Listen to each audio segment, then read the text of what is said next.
actually pay the leadership of these supposed violent extremist groups. The groups, as the general laid out, include the Ku Klux Klan, the United Klans of America, Unite to Right. That was Krash Patel announcing the indictment of the Southern Poverty Law Center, which goes after and exposes violent extremist groups, and the FBI has worked with before. And Krash Patel says they're being indicted for going after and exposing these supposed violent extremist groups, and then he mentions the names. They are. What's happening here?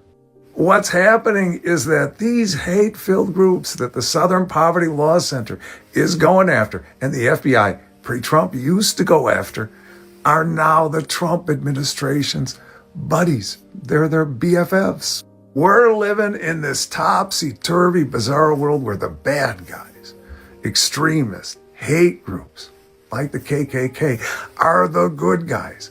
And the good guys, formerly good guys, who chase after and expose those bad people, they're the bad guys. And why is Krash Patel announcing this?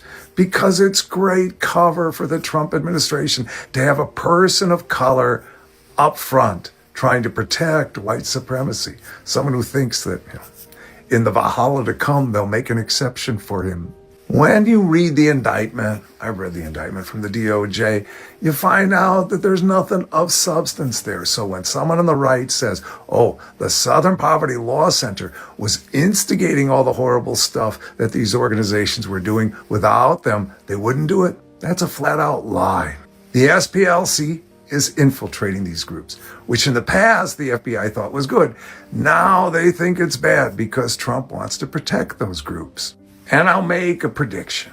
I'd put money on it. If and when this case actually comes to trial, the FBI will lose across the board, except maybe on one tiny count, maybe related to wire transfers. Why are the FBI, the Department of Justice, doing this? Wasting all this time and money on a frivolous lawsuit, just like they have with James Comey, for the same reason. They're just so mad, so filled with the idea of revenge and vengeance that they can't think straight.